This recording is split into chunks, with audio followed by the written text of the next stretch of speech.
Okay, so this video series involves me talking about whatever the fuck I want to talk about. And today I would like to talk about daily subcutaneous injections. So, in theory, daily subcutaneous injections are the best TRT protocol. Emphasis on in theory before people start to freak out. So, number one, a daily subcutaneous injection will allow for a daily spike in androgen levels. This most closely mimics our natural physiology when using injectables. Now, does testosterone cypionate or enanthate have a multi-day half-life? Absolutely. Is it 4 days, 7 days, 10 days? It's not really that fucking clear because it says a different thing in every study, but it is definitely a multi-day half-life. However, contrary to popular belief, a medication does not peak 50% of the way through the half-life, similarly to how caffeine doesn't peak after 4 hours. It usually peaks a lot earlier than that. So we do know that testosterone tends to cause a peak on the day or shortly afterwards. So doing a daily subcutaneous injection not only allows for a daily spike, which most closely mimics our natural physiology, but it also means that you're going to experience the most stable concentration of levels because you're getting much less of a spike and much less of a trough. The advantage of doing subcutaneous injections means that you don't have to stab yourself in the muscle every day. This is nice. It also means that arguably, theoretically, you are going to get even slower absorption because of the uptake through the subcutaneous tissue is slower than the uptake through the muscle belly. Does that really matter though if you're doing it daily? No, not really. It doesn't, because at that point it's just becoming fucking pedantic and getting into the weeds. But the main advantage of the Subq process is that it's not really viable to stab yourself in the muscle every day. It may be for a short-term period, but once you get down the line, once you get 2 years, 3 years, 4 years into your treatment, if you are doing daily shots, you're probably going to get pretty overstabbing yourself in the muscle. Or maybe you're a masochist, who knows? But generally speaking. So, why don't I tend to recommend this for my clients? Firstly, I have a bunch of clients who do this and they get great results doing this, but they did this on their own accord. And then I looked over their shoulder and said, you know what? Everything's going well. There's no side effects. Your blood work looks fantastic. You're responding to it the way that you should be. Perfect. You keep doing it. Will the compliance for daily administration drop off and likely halve down to either every other day or 3 days a week over time?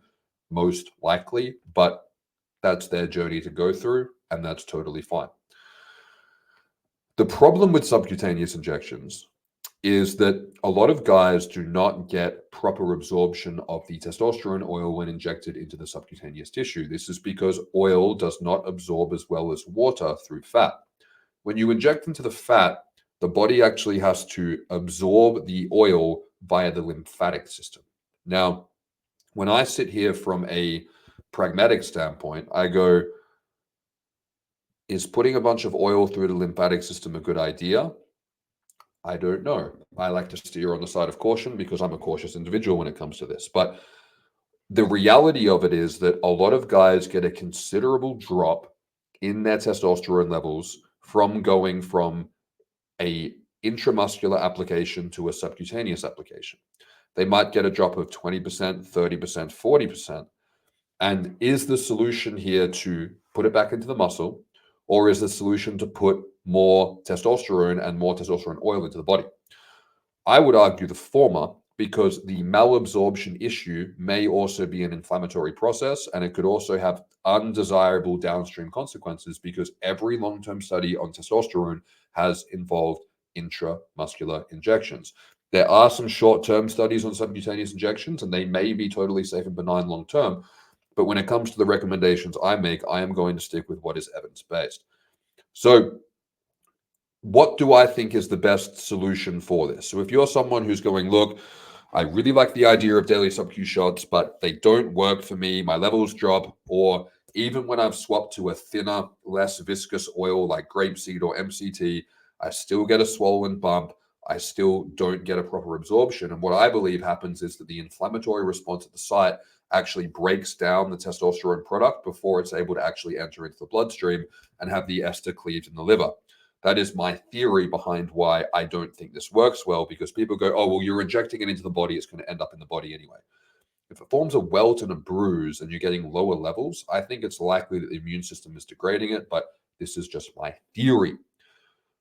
Theories aside, in terms of what actually practically fucking matters, it's what do you actually do about it? What do you do if you're someone who's like, look, I want a daily steady testosterone level and I want to be able to have a more comfortable injection process? I'm totally on board for that line of thinking. Number one, I think the best protocol for injections, if daily subcutaneous injections don't work for you, is 3 times a week intramuscular shots with a 29 gauge half-inch needle using an MCT based testosterone preparation. The MCT oil is so much thinner and less viscous than the seed oils that you're able to draw and inject with a 29 gauge instead of a 27, and putting that into the muscle belly 3 times a week is totally manageable and totally doable and does not cause most people problems. So if you're able to draw and inject with a thinner needle and use a smaller needle, and only doing it 3 days a week, that can often be very viable for people. And I have found that the majority of guys, actually, I would say the vast majority of guys, do not find that 3 days a week or every other day, if you don't mind the injection day moving, but I think 3 times a week is just much easier, doesn't result in fluctuations that cause negative symptoms or problems. So the other option is that you can look at using a cream and using a transscrotal cream, but also understand that although I think that transscrotal creams are the best option for daily application of testosterone, keep in mind that there's a couple of downsides with that. One is that not everyone responds super well to the cream. That's the biggest issue, is just consistency. Across the board, you just get some guys who don't absorb it properly. Now, are they applying it properly to a shaved scrotum? Are they allowing it enough time to absorb before putting their underwear on? Are they having a shower shortly after? I don't know, and I don't want to see a video of you putting it on to check if you're doing it right.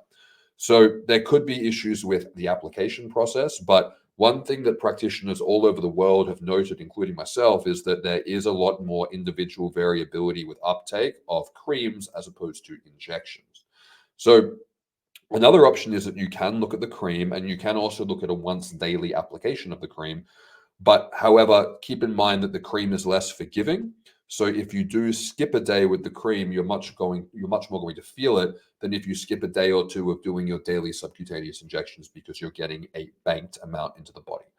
So in summary, subcutaneous injections sound great on paper, but in practice, they don't work out for a decent amount of people, to the point that I don't recommend them as a frontline option. But a lot of my clients do try them and do get good success with them. And I think that if they work for you, I think that mechanistically, a daily injection of testosterone is going to be the most ideal.